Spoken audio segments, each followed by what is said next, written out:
Hi, I'm Mark Cohen, principal of Seneca Valley High School, the largest high school in the state of Maryland. And it's our pleasure to host the presentation of the Interim Superintendent's Recommended Operating Budget, FY 2023. We're grateful for the capital budget that funded this incredible state-of-the-art campus. But it takes more than just a building to ensure student success. It's the programs that are funded by the operating budget that expand opportunities and unleash potential for students. Good. I teach in the health professions, but here at Seneca Valley we have a lot of other programs also. We have child development, we have architectural design, we have great science programs and math and history, English. There's something for everybody here. Yeah, Maria? Distinguish between? I'm in the International Baccalaureate program, specifically the diploma program, which prepares us for college by giving us a lot of rigorous coursework that will match the coursework that we will have in college. I'm in a cybersecurity program. At the end of the program, and in class, we get the chance to be certified in cybersecurity, which after high school, we can get a job. The county has provided the funds or the support countywide for students to participate in all these wonderful programs. I'm very thankful for getting a head start in my career.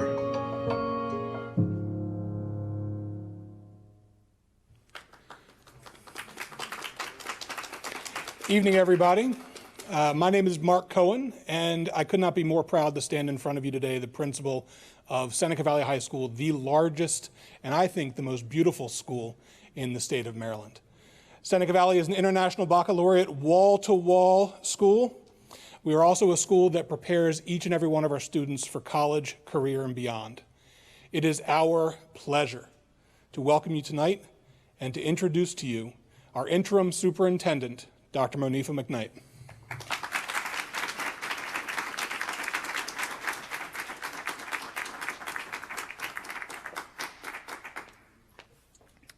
All right, good evening, everyone.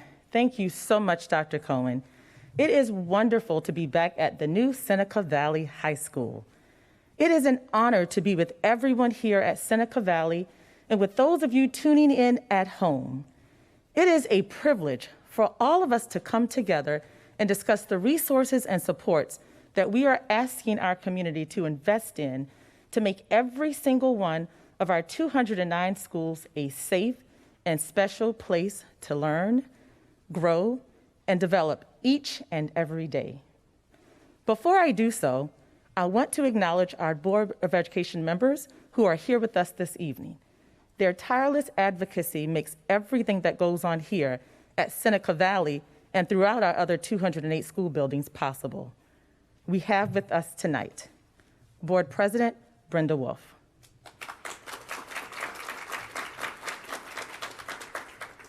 Board Vice President Carla Silvestri, Board Member Dr. Daka is tuning in, Board Member Shebra Evans, Board Member Lynn Harris, Board Member Rebecca Smondrowski is tuning in, and I also believe, and our student member of the board, Hannah Oluni, is as well joining us tonight virtually. And although he cannot be with us this evening, I would also like to recognize our newly appointed board member, Dr. Scott Joftis. I would also like to take a moment to acknowledge our county government partners. If any of them are here this evening, would you please stand? I am sure they are also tuning in virtually. So I'll begin by sharing a quote. Benjamin Franklin once said, "An investment in education always pays the highest returns." I come before you tonight to present my recommended budget for the fiscal year of 2023 to put forth our investment so that we can achieve that high return. The operating budget is a roadmap that reflects our priorities and manifests our core values. As we discuss my recommendation tonight, it is my hope and belief that you will see a clear path forward for how MCPS will continue its focus on students, staff, and families. That hope isn't naive. It's born out of what happens in our schools and classrooms every day. It grows out of Seneca Valley, a high school that represents the best of what public education has to offer, not only in Montgomery County, but also in our state and our nation. That hope is drawn from our students who come from all walks of life and our schools that empower them to walk off of our graduation stages, ready to pursue whatever path they choose to fulfill their desires, aspirations, and dreams. Across our state, the blueprint for Maryland's future legislation envisions a new generation of opportunity for Maryland's students. One of the blueprint's cornerstone proposes the creation of pathways for students to embark upon once they are college and career ready. This is not a new idea in Montgomery County. At Seneca Valley and in Montgomery County Public Schools, you can pursue advanced placement and international baccalaureate and career and technical education, all at the same time. You can be both a high school student and a college student at once. Our students begin planning to take advantage of these opportunities in middle school. And beginning in pre-kindergarten, they are developing the mathematical, literacy, and social-emotional skills that mark their first steps along the many pathways our students will walk during their time with us. So the future that Maryland seeks is here right now. It's here at Seneca Valley and throughout MCPS. It's here for the diverse 158,232 students we have in front of us.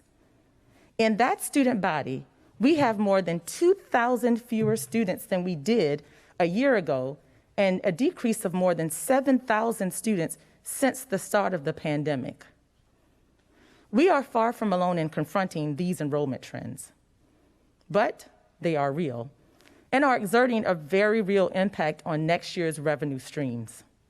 But they do not have any impact on our unwavering commitment and obligation to all of our students. The students in our classrooms today come from a range of backgrounds, have a variety of needs, and develop a myriad of interests during their time in our schools. They and we are united in their limitless potential. When we look at our entire student body by race and ethnicity, it's important to know that 33% of our students are Hispanic Latino, about 25% of our students are white, about 22% of our students are Black or African American, and about 14% of our students are Asian, and about 5% of our students identify with 2 or more races. And our diversity spans not only race and ethnicity, but also student needs. About 38% of our students are impacted by poverty, as indicated by their eligibility to receive free and reduced meals. About 17% of our students are English language learners, and about 12% of our students receive special education services. That's who we are, a community with an amazing set of strengths, and who we are drives how we allocate our money, so that we equitably differentiate our resources for every one of our students to get what they need to be successful in their futures. It is in part because our decades-long commitment to equity that our school system has a long history of success on behalf of our diverse student body.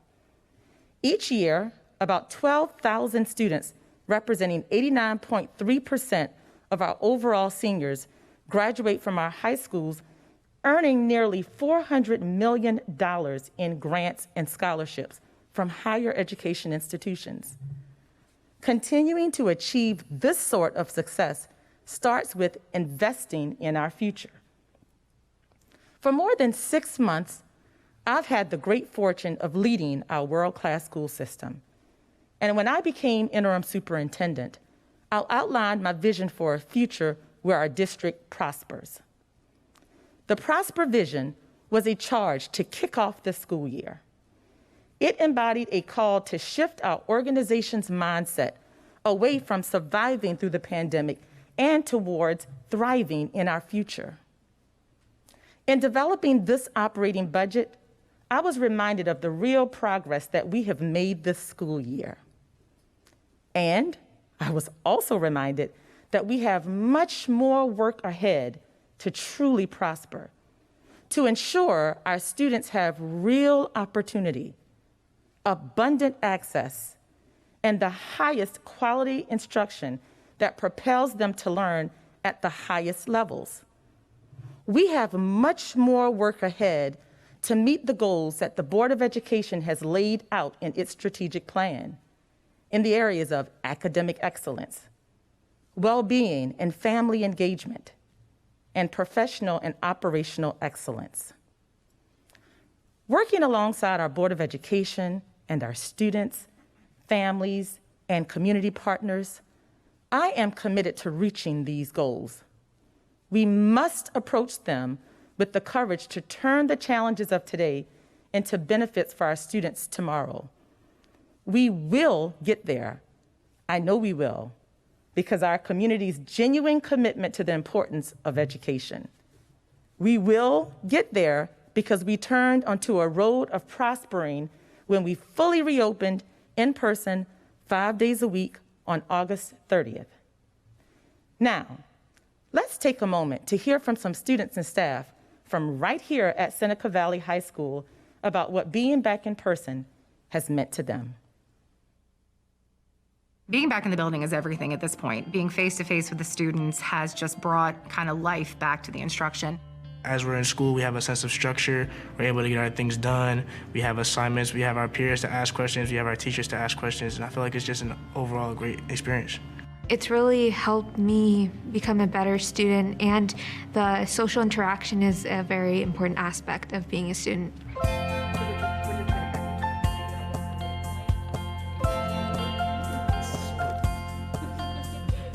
It is so nice to be able to see the students, even though we can't see their smiling faces under their mask, we can see the smiling faces in their eyes. Some students are thriving so much more being here in the building. Especially in the career technical education, many of the career programs at Seneca Valley High School, they have to do those skills live and in person. Good. Let me see what you're working on. Are you coloring it? We just have so many different opportunities for kids to express their interests, find something that fits with them, to be college, career, and life ready. These programs guide people to basically their future career and like what they want to do in their lives. MCPS has prepared me for my future. Without that budget, without those funds, we don't have the opportunities that we have at this school to explore what we want to do, to engage in what we want to do, and actually do it effectively as students. How much you saying? Isn't that awesome? And they feel that way with mask on. It truly does warm my heart to feel our students' excitement for learning and for our staff's dedication to teaching. I've witnessed this same enthusiasm and passion all year as I've visited schools, walked through the halls, and stepped into the classrooms. In all those spaces, you can't help but be reminded that it is the people who make MCPS a special place to learn and work. The spirit they share with both our youngest learners and our soon-to-be graduates is among the greatest returns on investment we can ask for. In our elementary schools, I've seen our teachers using their classrooms to differentiate instruction. They are setting up small group rotations for students to receive direct literacy instruction, complementing that instruction through guided digital activities, and encouraging students to independently explore their favorite books. In our middle schools, students are taking those foundational skills and applying them. They are expressing critical thinking about complex texts in writing, being exposed to more in-depth concepts in social studies, and diving into scientific ideas in our schools' laboratories. They're beginning to discover what subjects interest them and envisioning what opportunities they may want to take advantage of when they get to high school. And then in our high schools, students are capitalizing on the range of pathways, just like those right here at Seneca Valley. But learning doesn't stop when the school day ends. Students are competing in athletic events, performing in drama or music showcases, and staking out their impact in clubs and other extracurricular activities that excite them. From early in the morning until late in the evening, and I know many of our parents who are driving or using Ubers understand that. Our high schools are places where young people are coming into their own, deciding who they want to be. And they're doing so during a challenging moment for our society, but also one that has sparked innovation and initiated rapid change before our very eyes. We are reinventing how learning happens and witnessing these shifts come alive. It is alive in our virtual academy, where 3,200 of our students have made the digital environment their learning program of choice. For many of these students, the advantages that the pandemic's digital space brought are still in front of them as they participate in a comprehensive virtual schooling that spans from kindergarten through grade 12. It's alive in our school buildings, where our classrooms are far from the same places they were before the pandemic. Consider the physical handouts that used to be a hallmark of nearly any classroom.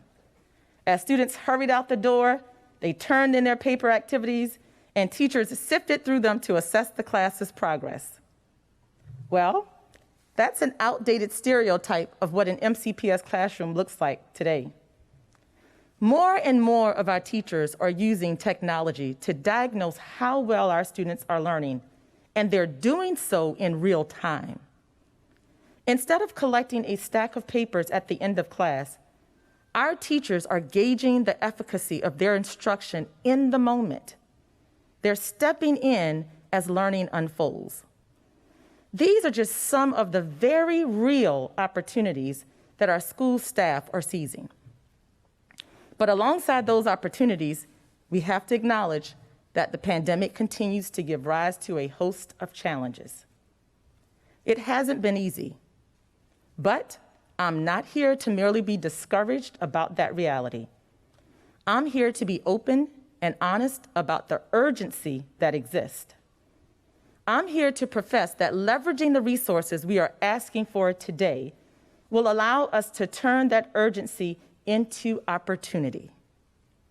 First, we have to confront our students' needs, socially, emotionally, and academically. To do so, we don't have to look much further than mathematics and literacy. Not being in school drastically impacted our students' literacy abilities, especially for our youngest learners.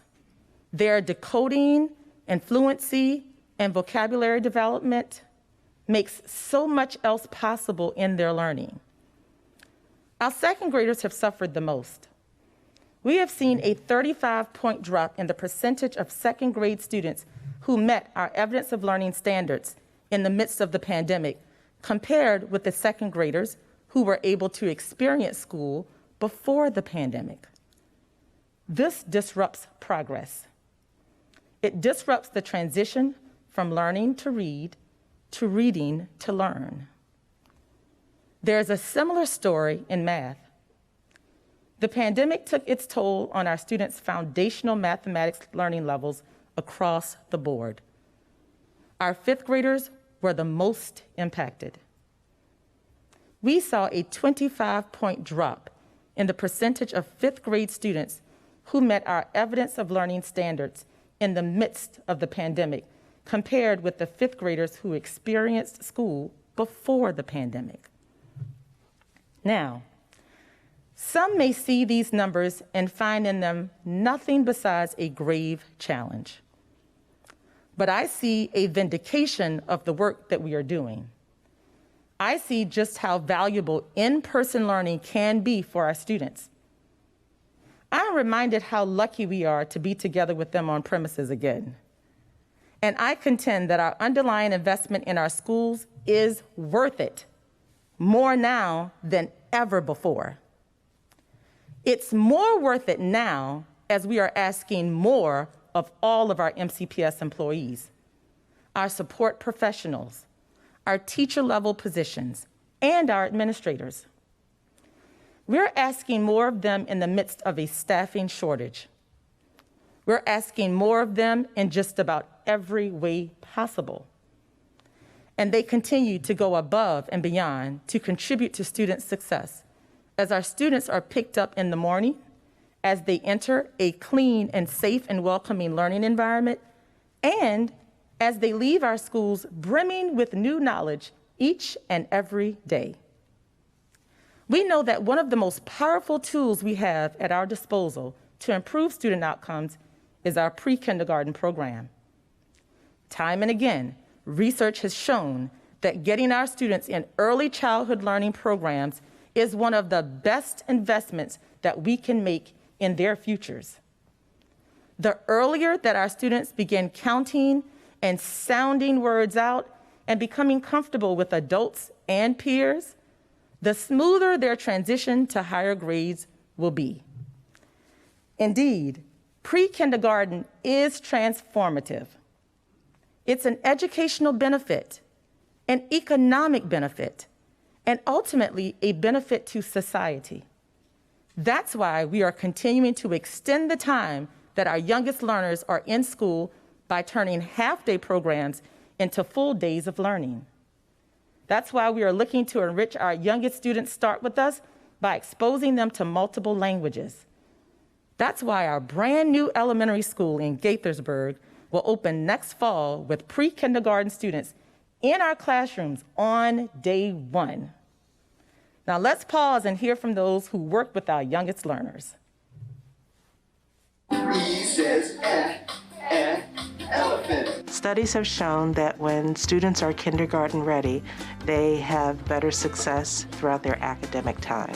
The blueprint for Maryland's education is important to our community because it increases the number of seats available for our 3- and 4-year-olds to enroll in our programs. Participating in pre-K programs actually sets children up for success. The long-term effects of participating in this program are great. First and foremost, children who participate in pre-kindergarten programs are more likely to graduate from high school. Also, children who participate in pre-K programs perform better on assessments and perform better in their academic lifetimes. But the scissors are very good. The Blueprint investment in early childhood education really provides choice and increased access to a variety of early care and education programs for families in the community. If a parent would like to choose a pre-K program in the public schools, they have that opportunity. What I see in the growth of the children is that whatever we're teaching them throughout the school year, whether it's letters, numbers, words, they're soaking it in so well, and it's great to see them grow throughout the school year with that knowledge. So the early years, the kids are really sponges. They come in and they learn so much so quickly. So having a well-done preschool and kindergarten program really sets those kids up for later in life. Now, isn't that awesome? Did you see how excited those pre-K students were? And I am sure that excitement starts from the time they get there until the time they leave. And it's so important because we can't do this alone. Our pre-kindergarten programs are a partnership with a whole network of providers who work alongside us to serve our community. Our early fall performance indicators underscore that our younger students need more than we are providing. It is here that we see significant drops in reading among our elementary school students. Yes, we can take some pride in the fact that 3/4 of our students in kindergarten through 2nd grade met or exceeded grade level expectations. But we only reach proficiency for 3/4 of our students after drops across every racial, ethnic, and service group. as compared with last year. Coming back to school, over 9 in 10 of our white and Asian kindergartners through second graders who are not impacted by poverty met expectations, while only about 1 out of every 2 of their Hispanic Latino peers in poverty did. We are not closing these gaps quickly enough as our students advance through elementary school. We continue to find that our students' needs intensify as they transition into higher grades. Returning to schools this year, over 83% of our white and Asian students in grades 3 through 5 who are not impacted by poverty met or exceeded expectations in reading. However, under half of their Black or African American peers impacted by poverty met or exceeded expectations. Only about 1/3 of all students impacted by poverty did, and just over 1 in 4 of our Hispanic Latino students in poverty met or exceeded expectations in reading. This is a pattern that we must disrupt. Closing these gaps begins in our classrooms, in the interactions between our teachers and our students. At the elementary school level, our reading specialists are in-house experts in literacy instruction, and in every school, our staff development teachers are invaluable in refining the teaching and learning that goes on in our classrooms. Yet, in far too many of our schools, reading specialists and staff development teachers aren't able to fully dedicate themselves to those roles. This budget addresses that inconsistency. It brings a full-time staff development teacher entirely dedicated to enhancing teaching into all of our schools. And it brings a full-time reading specialist into every one of our elementary schools. An investment in our reading specialists and staff development teachers is an investment in classrooms. It's a lever for school improvement, which we must focus on. Our reading specialists coordinate school-wide reading programs, planning and teaching. They intensify the attention we give to students who are not yet meeting expectations. And they introduce advanced text to those students who are exceeding them. They help further reduce guided reading group size, work one-on-one with students, individualize support systems, and they extend access to tailored reading help for students with the greatest needs. Our staff development teachers are also standing shoulder to shoulder with all other teachers. They set up a classroom of their own, a classroom where other teachers come together to examine what story their school's qualitative and quantitative data are telling. And next year, the results from the anti-racist audit will come online with key culture, climate, and equity implications that our staff development teachers will help take the lead on addressing in their schools. As a former staff development teacher myself, I know how critical this work is, and I know how demanding it is. It's demanding because our staff development teachers are charged with making sure students learn under high expectations and that they feel validated, that they feel like our adults believe in them, and that they work hard to meet those expectations. Let's pause and learn more about the impacts that the staff development teachers have on our instructional program. We know that the greatest predictor of student academic success is the teacher in the classroom. Having a staff development teacher in every school gives staff an opportunity to collaborate on an ongoing basis and talk about their practices. As a lifelong learner and veteran MCPS teacher, professional learning opportunities are so valuable. We're able to analyze student data, which gives me real information about what I need and what my students need. This intentional focus on professional learning aligns with the ultimate goal of the MCPS strategic plan to improve student achievement. Research shows that high-quality professional learning has a positive impact on the outcomes for all students. By coaching and providing targeted professional learning as a reading specialist, we analyze data to mitigate learning disruption. When my principal is able to build structured planning time into our schedule, it helps us to plan and deliver lessons that are engaging and relevant to our students. The professional learning framework supports teachers so they are able to know each learner, know them well, and monitor their progress. As a teacher, I feel that this is exactly the support that we need right now. Indeed. All our professional development doesn't just take money, it also takes time. Our staff has to be able to carve out segments of the school year so that they can be better prepared to meet our students' needs. That's why we're pairing enhanced resources on professional development with a calendar proposal for next year that dedicates time for staff to hone their craft. Providing this critical opportunity for staff does not have to come with a trade-off for our students. Through our focus on out-of-school time programming, we are marrying our staff development efforts with our youth development initiatives. It takes an all-hands-on-deck effort from our Montgomery County community to wrap around our students with safe, nurturing spaces when school is in session for staff, but not for students. And in honor of that joint investment, could I please ask that we give a round of applause for our out-of-school time partners.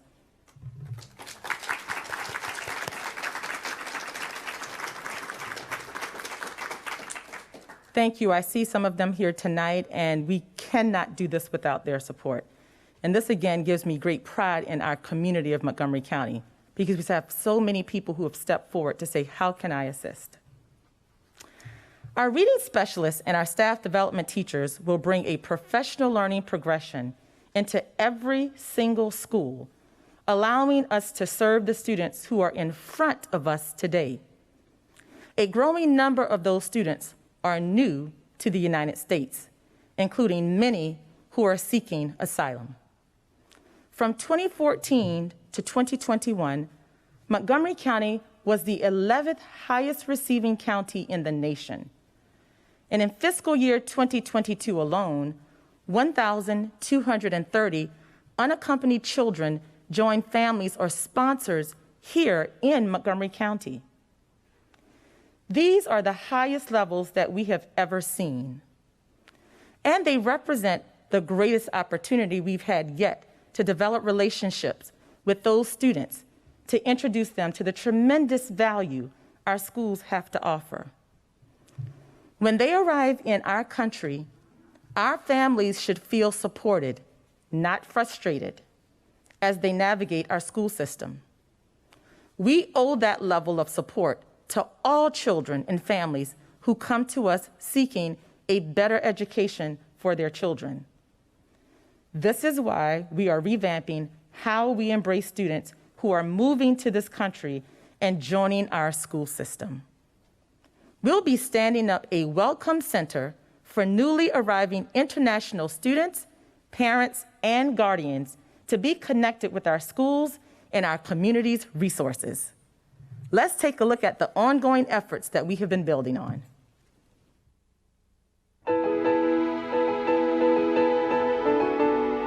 In our office in international admissions, we recognize that we are the face of MCPS. We are the first office that many of our newcomer families meet. I feel the Welcome Center represents a welcoming environment, but a welcoming in-person environment. Our MCPS Welcome Center is definitely a microcosm of Montgomery County at large. The newcomer families that we're seeing from Latin America, Nigeria, Afghanistan, Japan, Korea, they come to us from all over the world. The journey into MCPS starts here for many of our families, and I think it's extremely important, the idea of customer service. So they choose to come in person to be able to talk to someone face to face and in their language. They supported me a lot. They connected me with people who speak my language because I don't speak English. and they offered all the resources and tools to be able to register my daughter. Our newcomers enrich our community, and they should be welcomed and embraced, and they are very eager to be contributing members of our community. They want to learn English, they want their children to succeed. I think it behooves all of us to welcome them and do whatever we can to support them. MCPS is a caring, supportive, and welcoming place for all students and families, whether they are new to our system or have been with us for a long time. It's our staff who greet our students and families every day who foster this environment. They are world-class instructors, instructional leaders, administrators, and support personnel. That's why this budget continues to invest in them. Nearly 90% of our expenditures are dedicated towards the staff members who support our students. And let me be clear, they are so worth it. Our staunch commitment to excellence demands a workforce composed of the best and the brightest. Just as the possibilities for our students continue to expand throughout their time with us, so too do we broaden the opportunities for staff to grow and deepen their commitment to MCPS. We talked about the staff development we embed into all of our employees' jobs, but we are also working with our employees to help them step into different roles if that's what they desire, particularly our supporting services employees.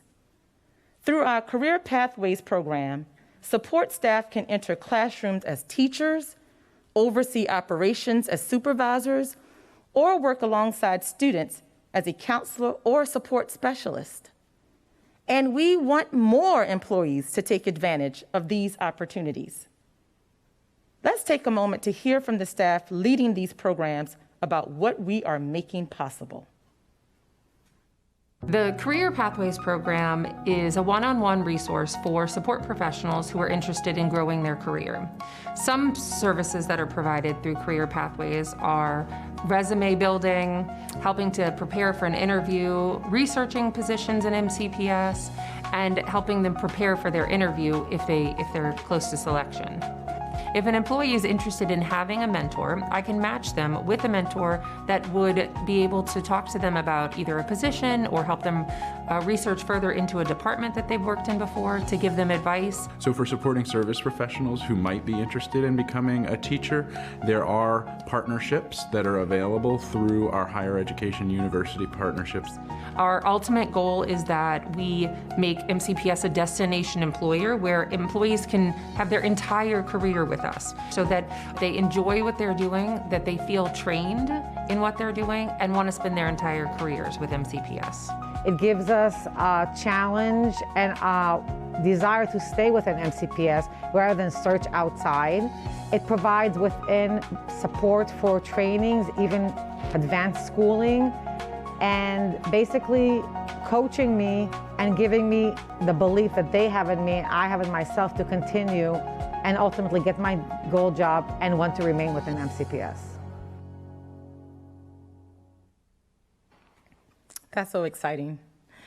As we bring together our student and employee pathways, our early learning and professional learning, and our services to students new to us and familiar with our buildings, the operating budget represents those promises through numbers. To achieve that promise will require a significant investment in our children. That investment amounts to $2.93 billion, a $148.7 million, or 5.3% increase above this year's budget. Of the $148.7 million increase, about $130 million is a request I am seeking above the minimum level required by the Maintenance of Effort law. In part, to make up for the revenue loss from a decrease in student enrollment, and in part, because our revenue projections do not assume another influx of relief to make up for our enrollment changes.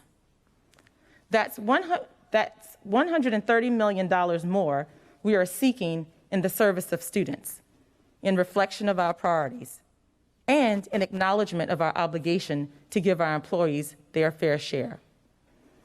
That's $130 million to open a new elementary school in the Gaithersburg cluster, to introduce more supports into our buildings, to keep those buildings safe and our students well, and to more appropriately compensate the people who continue to teach and care for our students, even through trial and tribulation. We were very intentional about how we arrived at this number. We began a year-long process with identifying our needs and soliciting community input. The operating budget's functions, its expenditures, and the revenues that support it are best explained in this video. But before we roll the film, I'd like to ask the members of the Budget Advisory Committee to please stand so that we can recognize you for your incredible partnership, if you are here.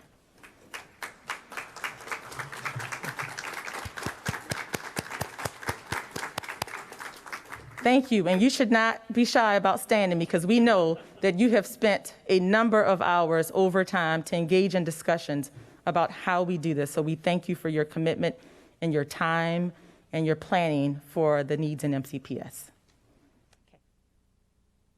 The MCPS operating budget pays for the staff, resources, and materials our schools need on a day-to-day basis.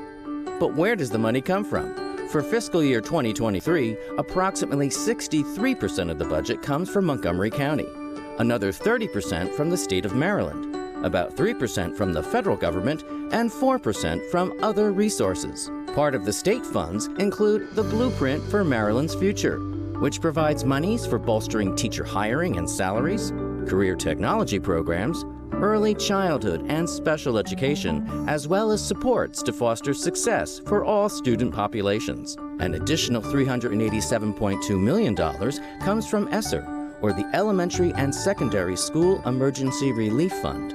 These federal ESSER monies are used to help reopen and sustain the safe operations of schools during COVID, mitigate learning loss, and provide additional mental health supports for students. So how is all this money spent? The vast majority of the MCPS budget goes exactly where you would expect, into the classroom. For every dollar in our budget, approximately 80 cents is spent on instruction to include teachers, staff, and materials like textbooks, supplies, and technology. About 14 cents of every dollar goes to other items, such as bus transportation, nutritious meals, and staff who keep our buildings clean, safe, and well-equipped. About 3 cents of every dollar is spent on system-wide support, or what some people call the central office. Percentage-wise, MCPS has one of the smallest central offices in the state. The crucial work of central office includes the hiring of educators, providing professional development, and delivering direct support and oversight to our schools. Since education is a people business, approximately 90% of the operating budget is spent on the salaries and benefits for our outstanding employees. The MCPS operating budget is the result of a year-long effort that involves input from our staff, students, parents, and community at large. After careful examination of budget submissions from every MCPS department, the superintendent presents a recommended budget to the Board of Education. The board reviews, gathers input from a wide array of stakeholders, and submits its budget request to the county executive and county council. In late spring, the council sends their approved version to the Board of Education, who then adopts the final budget. The goal? To fund a world-class education for all students, allowing them to prosper now and into their future.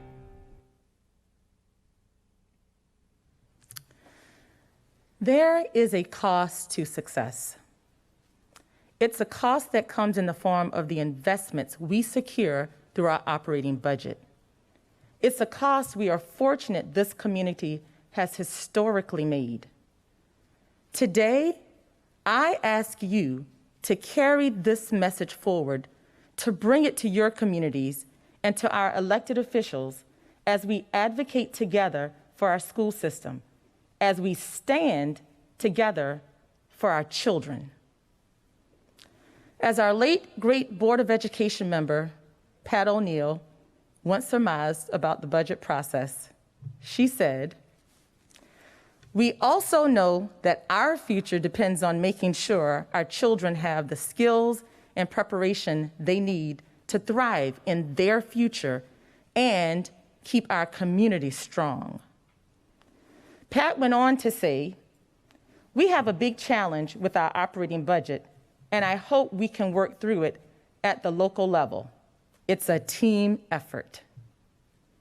How right she was then, and how right she remains tonight. In that very spirit, we hold an obligation to support the investments of this recommended operating budget, because we hold an obligation to our children, all needs. Their future lies in our hands, and by working together, we can usher in the brighter future that they deserve. That is our responsibility to our children today and in the future, and that is one that we must commit to. With that said, I want to thank you for being here with us tonight. Truly, this is a community effort, and I am proud to be a part of a community who understands the importance of educating our children and providing whatever is possible for their needs. With that said, I would like to wish you all the best for a peaceful holiday season and a great year ahead. Thank you again for joining us this evening.